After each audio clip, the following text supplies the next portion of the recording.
Hello everybody, this is Con on the Road. Now, it is general knowledge among many people that Mercedes is the first car company to introduce airbags, okay? But it turns out that's not actually the case. Bear with me on this, okay?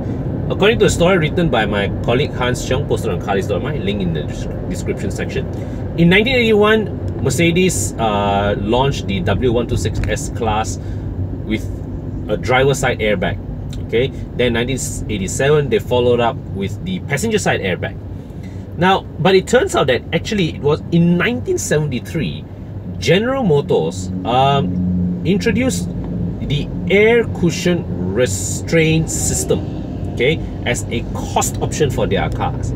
So they offered, General Motors offered their version of the airbag since 1973, but in 1976, GM found that, oh, these airbags are too expensive to develop, install, and all. So they ultimately withdrew that option. Not only that, they spent the subsequent 20 years lobbying against mandating airbags in the United States. Okay, Mercedes started working on airbags since 1966, and by 1968 they had a prototype ready for crash testing. In 1971, Mercedes patented airbag technology. So in the US, right, Mercedes does not claim to be the first to market with the airbag. They only claim that they have the world's first patent to an airbag. So in 1971 they patented the airbag technology, but they took the next 10 years to perfect the technology before rolling it out to market. At this point in time, let's recap the role of the airbag. Okay, now as you can see, the car has many hard surfaces around. Okay, so the idea of the airbag is to prevent you from impacting these hard surfaces during a collision. Now, let's look at the distance between the driver and the steering wheel, for example. This is a very short distance. The airbag, okay, is supposed to pop up from nothing here. It's supposed to pop up to prevent you, the driver, from hitting the steering wheel. Okay, so it has to pop up with it has to pop up extremely rapidly, and the only way to do it right is that the airbag has to be deployed with almost explosive force. Okay, now GM's approach, okay, was to use compressed air. Okay, and ultimately what scuppered the whole GM's airbag project was the technical difficulties in maintaining the air compression. So, and not only that, unlike the modern airbag systems that we know today, okay, GM's airbag was an attempt to replace the seatbelt. So the idea behind GM's air cushion response system is that you actually don't need to wear a seatbelt. The ACRS is supposed to protect you on its own, okay, during a crash. Now, here's the technical problem. See, in theory, when the airbag deploys, okay, you as the passenger, you are moving forward. You as the occupant, your body is moving forward.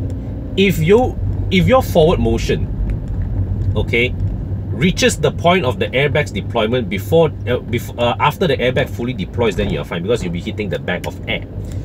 The problem comes when your body is being thrown forward, okay, past the airbag's deployment zone, right?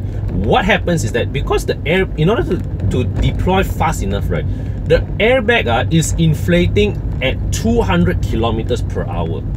Okay, so imagine you being thrown forward into something that is coming at you at 200 kilometers per hour. Can you imagine what's going to happen?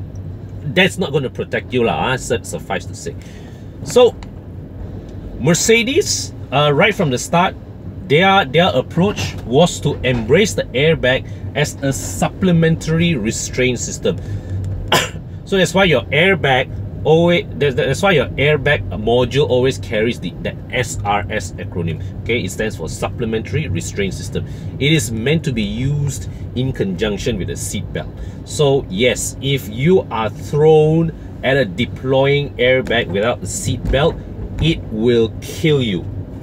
Mercedes solution for the airbag, okay, involves an inflator, okay, inside which there are propellants that are ignited to cause deployment. So technically speaking, that inflator is classified as an explosive device. Okay, so it requires special preparation, it requires specialized equipment, and it requires trained personnel to operate. In fact, I understand that in Malaysia, and I would believe in many other countries, the airbag module is considered as an explosive device when imported between country to country. So at the end of the day, right, the lesson that we can all learn from the airbag's history is this. It doesn't matter if you are the first to market with a product or a service. At the end of the day, what is more important is the quality of your execution as well as the suitability of your product or service for the market. Okay, the contrast between Mercedes and GM's execution, okay, is that GM came up with a bombastic but half-baked approach. Not only that, they saw a huge bill and they got scared of it and they backed off. Mercedes took a more methodical approach. They took 10 years. It took them 10 years from patent to product, but they were determined.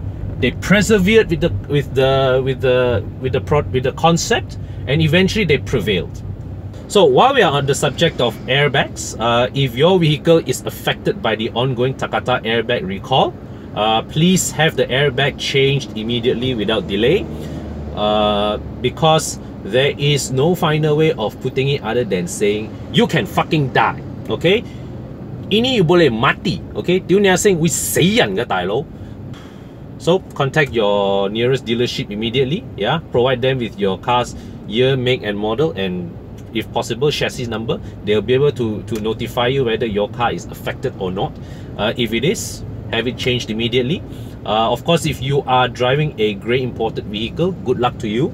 You may have to foot the repair bill yourself, unless you're driving a Honda. Honda provides is willing to provide the replacement airbags even for parallel imported models. So kudos to Honda Malaysia for that. Yeah. So I would like to conclude this video with a tribute to Mercedes-Benz for pioneering and persevering with the development and introduction of the airbag. Yeah, so in conjunction with the 3-point seatbelt, which Volvo developed, these two represent the most important road safety related innovations in the history of the automobile. Together, these two features must have saved millions of lives over the last 4 or 5 decades. And of course, Mercedes and Volvo are both responsible for many other safety related innovations that are now very, very commonplace in modern cars. Between the two of them, they have developed ESP. They were responsible for developing electronic stability control, ABS, and many other things. So yeah, so here's a tribute to both Mercedes-Benz and Volvo for their valuable contribution to the cause of road safety. And that concludes it for this particular video. Thanks for watching. Bye for now.